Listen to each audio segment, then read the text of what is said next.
नमस्कार दर्शकों, हेरिटेज दर्पण गाथा राजस्थान री में आपका हार्दिक स्वागत है। मैं हूं पूजा सिंह।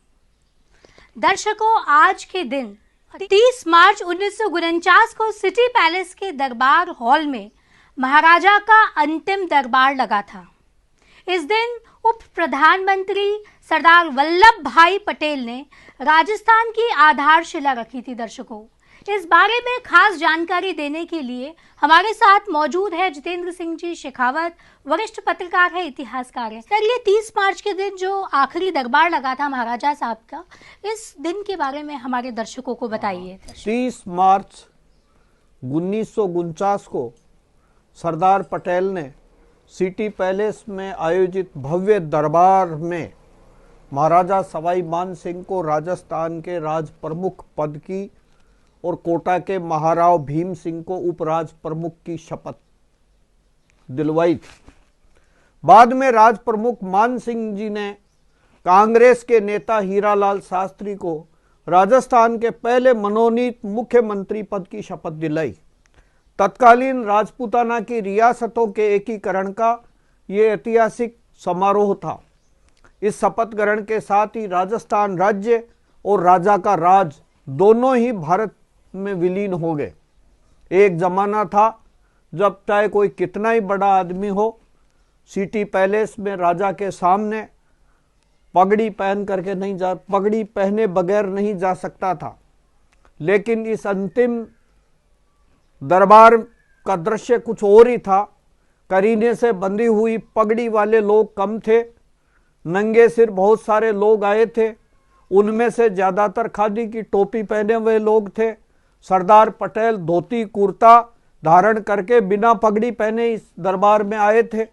घुटनों तक ऊंची धोती बांधने वाले लोह पुरुष पटेल के सामने भारत के बड़े बड़े बादशाह, राजा महाराजा, पेशवा और नवाब थे। चांदी सोने से निर्मित सिंहासन पर बैठकर सरदार पटेल ने शपथ दिलाई थी। दरअसल पूरे हिंदुस्तान को आज़ादी तो 1947 में मिल गई थी, लेकिन राजस्थान को असली आज़ादी 1.5 साल के बाद 30 मार्च 1949 को रेवती नक्षत्र इंद्र योग में सुबह 10:45-40 पर मिली थी।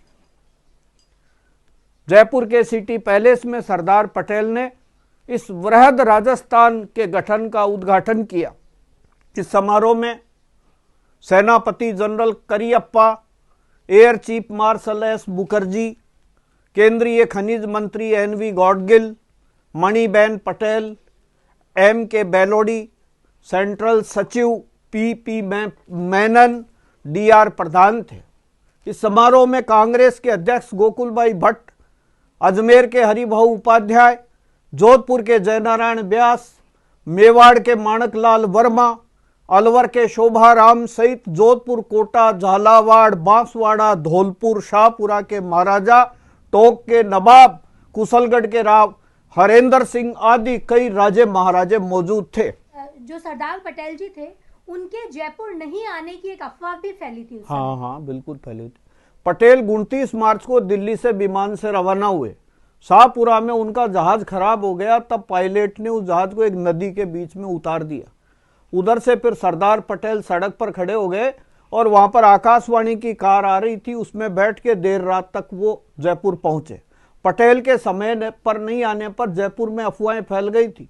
कोई ये कह रहा था कि हीरालाल शास्त्री को लोग नहीं बनाना चाहते मुख्यमंत्री, इसलिए उनके दुश्मनों ने कोई षड्यंत्र रच करके और इन्होंने किया है। अब सिटी पैलेस में एक समारोह हुआ।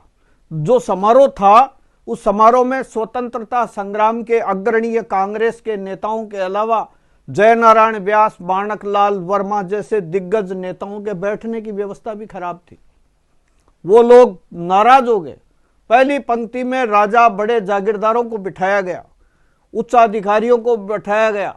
नेताओं ने अपना स्थान पिछली पंक्ति में देखा तो उन्होंने अपना घोर अपमान माना और वे समारोह का बहिष्कार करके और चले गए। उनके साथ गोकुललाल असावा, द्वारकादास पुरोहित, मोहनलाल सुखाड़िया, मथुरादास माथुर जैसे लोग सिटी पैलेस में सरदार पटेल के सामने उस समारोह को छोड़ करके और चले गए, नाराज होकर चले गए। उसी दिन से राजस्थान में कांग्रेस के लोगों में विवाद की नींव शुरू हो गई। इतिहासकार लिखते हैं कि राजस्थान के इस क्षितिज पर कटुता के बादल मंडराने लगे। बाद में गोकुलबाई भट्ट को कांग्रेस से इस्तीफा भी देना पड़ा। कांग्रेस में विद्रोह पैदा हो गया और एक दूसरे को नीचा गिराने लग गए। हीरालाल शास्त्री जो मनोनीत मुख्यमंत्री बने थे, उन्होंने अपनी आत्मकथा में लिखा है कि बैठना की व्यवस्था में कुछ गड़बड़ी हो गई थी, जिससे माणिकलाल वर्मा जैसे लोग नाराज होकर चले गए। उनको मनाने का भी प्रयास किया गया। शास्त्री जी ने डायरी में माना कि बैठने की व्यवस्था उनके लिए सम्मानजनक नहीं थी। रियासतों में मेवाड़ पहले शामिल हो गया, लेकिन जयपुर, जोधपुर, बीकानेर के महाराजा एकीकरण में शामिल होने के मूड में नहीं थे। वरिष्ठ पत्रकार सीताराम झालानी जी बताते हैं कि केंद्रीय गृह सचिव पीपी मेनन ने प्रयास करके जयपुर, जोधपुर, बीकानेर और जैसलमेर आदि जितनी भी राजस्थान की राजपूतों की रजवाड़ों की रियासतें थी, उनको इस विलीनीकरण में शामिल होने के लिए तैयार किया था। बहुत ही खास जानकारी दी आपने राजस्थान के एकीकरण के लिए। बहुत बहुत धन्यवाद जितेंद्र सिंह। धन्यवाद। और दर्शकों, ये जो एपिसोड है ये आपके एसआई और कॉम्पिटिटिव एग्जाम्स में राजस्थान का एकीकरण के लिए बहुत ही खास महत्व रखता है। जरूर देखिए और आपके सुझाव जरूर दीजिएगा। जुड़े रहिए हेरिटेज दर्पण के साथ। यूं ही हम आपके लिए अच्छे एपिसोड्स लाते रहेंगे। आपका बहुत बहुत धन्यवाद।